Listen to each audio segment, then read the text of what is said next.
Hi, this is Katie with craftingwithkatie.blogspot.com, and I'm making my first video today. So I am going to make a shaped card using a house from the Woodland Cricut cartridge, and it is on page 44.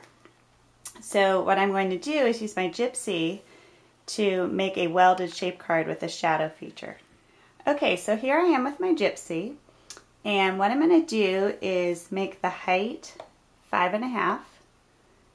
Make that 5.5, and I'm actually going to do the real dial size so that I can make sure it's actually 5.5 inches. And here I am on my Woodland cartridge. I have the shadow key marked, and I'm going to actually get 3 of these, and you'll see why in a second. Okay, so I'm going to ungroup these. Move one out of the way for later. And what I'm going to do with this one is go to the Advanced tab and flip it horizontally. And then I'm going to zoom in a little bit. And then I'm going to scooch it over just a little bit so it's overlapping. That looks good. And I'm going to go back and group it. So they're now grouped. Back to the Advanced tab, I'm going to weld them together. And if I hit this little eyeball, I can see exactly what's going to cut. Perfect. Okay, so the reason that I have this shape right here, this extra one, is when you make a welded card and you fold it over, part of the edge is going to get cut off where the fold is. So I'm just making an extra one that I'll put right on top. Okay. I think actually I'm going to go ahead and make another layer here for all the other parts. Okay, so now I'm going to take off my real dial size because I don't want everything to be 5.5 inches.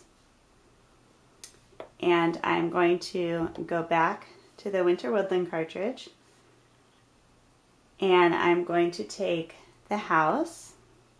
I'm going to hit the Shift key to get the layers.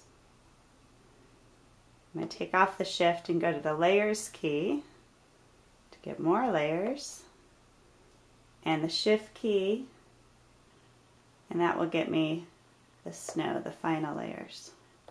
So what I'm doing now is just looking at all of my different pieces here and arranging them on my mat for cutting. I just want to make sure nothing's going to get cut off the edge here. And I just try to vary where I put things on the mat so I'm not always cutting in the same place. Try to save the life of my mat. Okay, so one last thing I'm going to do before I cut is I'm going to take this base image of the house. I'm going to select it, go to the Advanced, and hit this button in the corner, which will let you hide parts. And I just find when I cut this, I don't need all these little notches. It'll be pretty easy to see what goes where.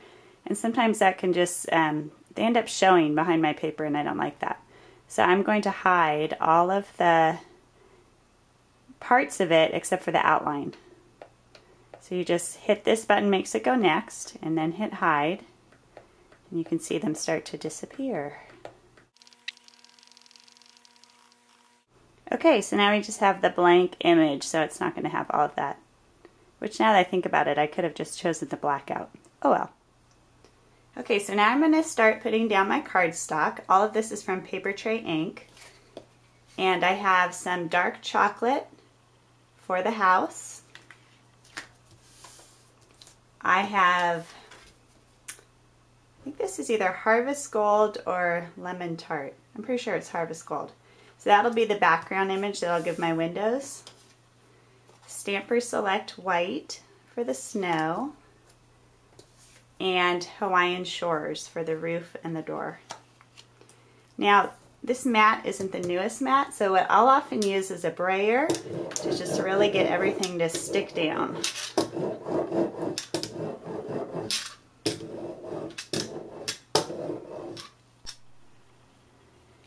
Okay, so I cut out all my pieces and realized that something was wrong because my house is the same height as my shadow. And then I realized when I was using my gypsy and I I had this as 5.5 on the real dial size, remember?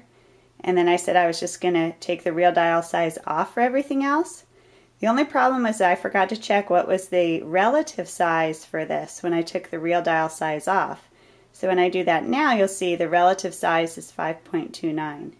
So what I need to do is make all of my layers at 5.29 inches. So I'll be doing that. I'll be back in a sec. Okay, so now that I fixed that, we have all of our pieces cut here.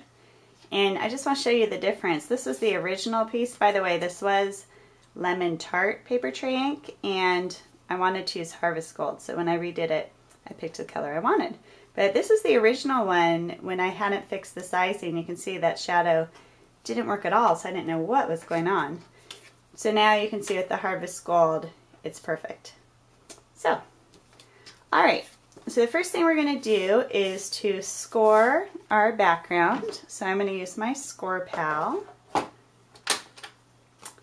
And we'll just line this up. And I'm scoring a little bit lightly because I want to just make sure it all matches up perfectly before I score it down. Just not always easy, but good enough. Okay, so now I have the extra piece. So this is what I was talking about before, how the edges get a little bit cut off. So I'm just going to adhere this right on top, and then I'll have both edges of my house. Let's just get this out of the way. Alright, so I'm going to use my ATG gun. I have the red one, which I love.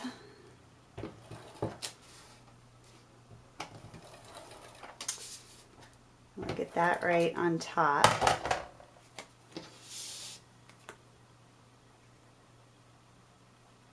And then the next layer is actually going to be the yellow, which we'll just go ahead and put on top of that. But I'm going to do something special with the brown. Let's get this one on.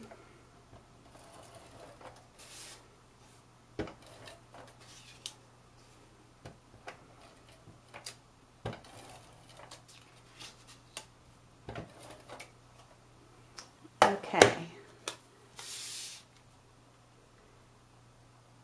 There we go.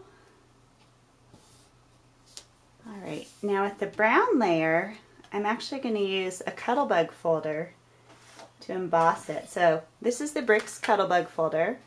I actually write the names on them. I hadn't done that until after I had about 15 folders, and when I hadn't started my blog and wanted to tell people which one I was using, it definitely helped. It took a while to go back through the ProvoCraft website and figure out which was which, but I've got it now.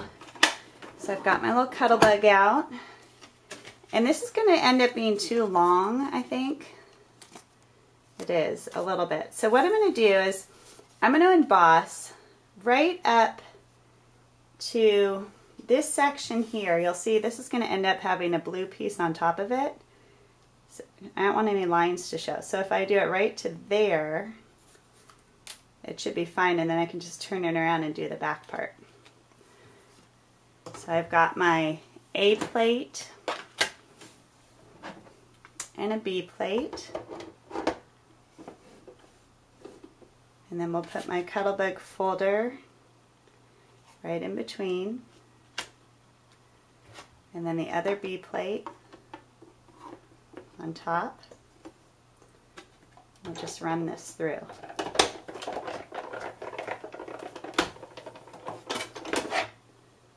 And then I will just flip it around so you can see how it ends off right there, and it won't matter that this isn't going to match up just right because it'll be covered. Just line that up as best as we can.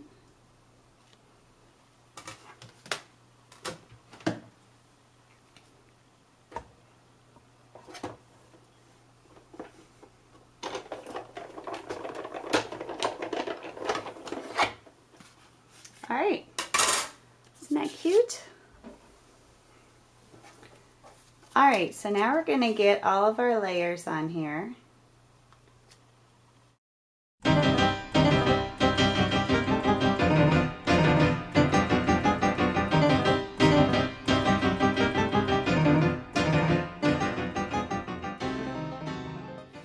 So for my sentiment, I'm going to be using one of my pink stamper sets. And this is the Winter Pennies.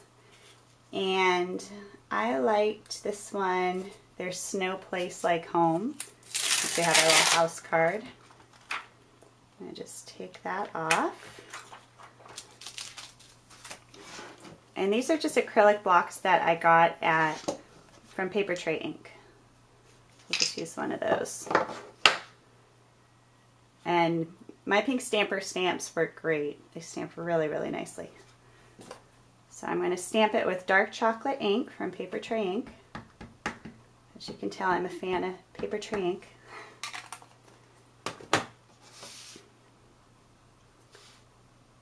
And we'll just stamp that. It's going to be close. Right there. Cute.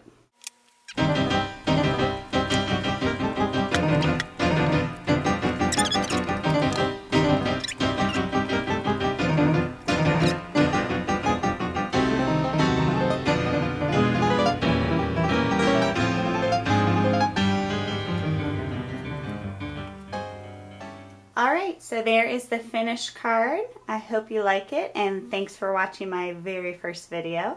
And I want to give a special thanks to my awesome son Eric, who set up the video camera for me and will be editing this also. So have a great day.